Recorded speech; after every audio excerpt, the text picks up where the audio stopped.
भविष्य में career, career कहाँ है? करियर कहाँ एग्जिस्ट करता है? जिस करियर की आप कल्पना करके बैठे हैं वो करियर कहाँ एग्जिस्ट करता है? फ्यूचर में, आपके हाथ में। फ्यूचर आपके हाथ में किसी के भी। और बूढ़े बुजुर्ग ये क्या कहते हैं, बस अब जीवन की शाम हो रही है, अब बहुत लंबा जीवन हमने गुजार लिया, ऐसा था जीवन में, ऐसा था, ऐसा था, 2 रुपए लीटर दूध हुआ करता था, क्या वक्त था, क्या जमाना था। अब तो सब कुछ देख लिया, बस भगवान आ जाए और हमें ले जाए, इतना सरल है। अब ये लगभग जो इस तरह के वाद में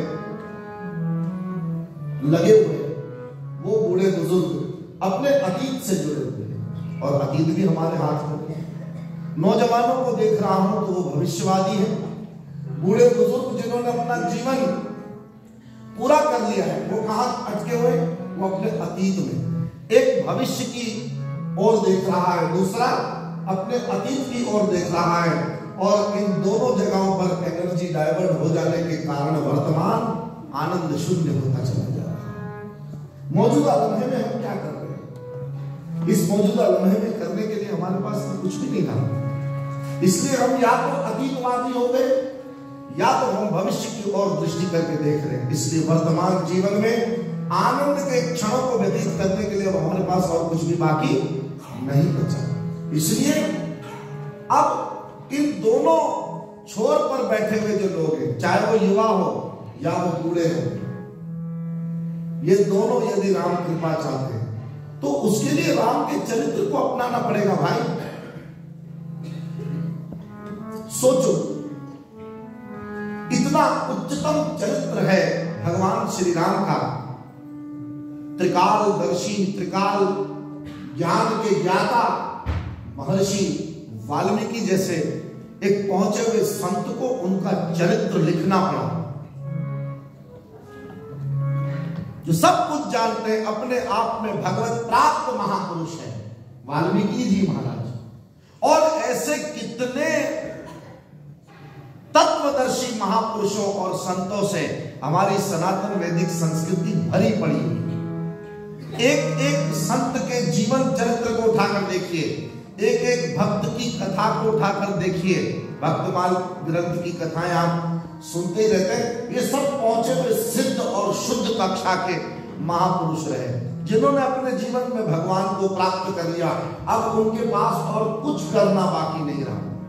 आप लोग भागवत का पाठ कर रहे हैं, भागवत जी का पाठ साहब यहां रखा है, उसके कथा के गाने वाले महापुरुष अलग शरीर भगवान व्यास नंदन श्री सुखदेव जी महाराज, वो कैसे अपेत करके उनके विषय में कहा गया कि वो कैसे बोले कुछ करना बाकी अब नहीं रहा। भगवान को उन्होंने पा लिया, जन्म सिद्ध भगवत प्राप्त महापुरुष हैं, लेकिन उसके बाद भी उनकी विवशता है कि उनको भगवान की कथा गानी पड़ रही है। सोचो कुछ तो होगा ना उसमें, वरना पा लिया जिसने, उसके पास और करने के लिए तो कुछ भी बाकी नहीं रहा। लेकिन फिर भी भगवान की कथा उनके चित्त को नहीं छोड़ रही, वो कथा को गा रहे हैं। तम सर्वभूत हृदयं मुनिमानतोस्मि। इस कक्षा पे पहुंचे हुए महापुरुष सुखदेव जी महाराज, इस कक्षा को पहुंचे हुए महापुरुष महर्षि वाल्मीकि जी। अब आप सोचिए, उन्होंने राम जी के चरित्र का गायन किया, क्यों कुछ और नहीं गाया उन्होंने? क्यों उन्होंने और कोई चर्चा नहीं? क्या चर्चा करने के लिए विषय कम थे? लेकिन इतनी बड़ी सिद्धि और शुद्धि को प्राप्त करने के बाद भी इन संतों ने राम जी का चरित्र गाया। किस लिए? ताकि हम जैसे अतीतवादी और भविष्यवादी जो लोग हैं वो भगवान के चरित्र को जीवन में उतारे। क्यों? क्योंकि हम भगवान की कृपा चाहते हैं। हम चाहते हैं राम आए और ले जाए। राम उन्हीं को ले जाएंगे भाई जिन्होंने राम का चरित्र अपनाया है, तुम्हें नहीं ले जाएंगे।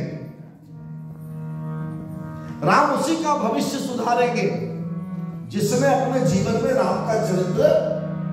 मैं कोई खोखले दिलासे आपको नहीं दूंगा, प्लीज। मैं आपको जगाने आया हूं, आप नित्य भी जागे ही हुए, लेकिन मेरा काम है विशेष जागृति देना। राम का भजन करो, राम के चरित्र को जीवन में उतारो, जो राम ने किया है।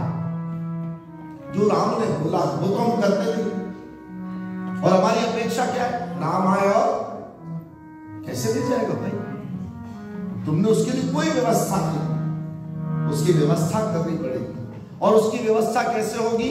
बोले जब तुम सत्संग करोगे, किसी भगवत प्राप्त महापुरुषों के चरण में बैठ करके जब तुम भगवान की कथा का श्रवण करोगे, तो धीरे धीरे धीरे धीरे धीरे धीरे मन को इस आत्म का नशा लगने लग जाएगा, और एक समय ऐसा आएगा जब आपको इसकी लत लग जाएगी, आदत जिसको कहते हैं, और उस आदत के बिना आप रह नहीं पाएंगे।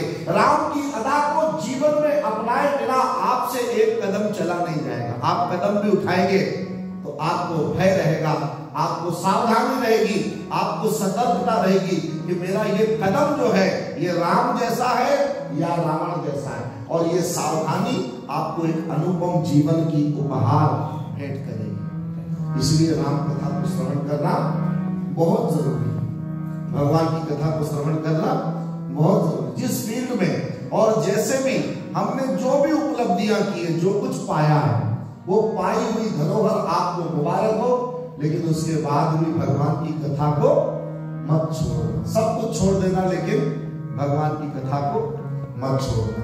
और ये भगवत कथा जिन महापुरुषों की कृपा से हमें मिलती है, उन महापुरुषों के चरणों को भी हमें नहीं छोड़ना। तो ये दीप जलता रहेगा, नहीं तो बड़ी तेज आंधियां हैं और उन आंधियों में कहीं ये चिराग बुझ न जाए।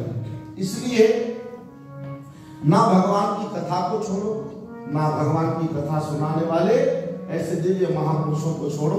इन दोनों को पकड़ करके रखो तो जीवन में कथा बनी रहेगी। राम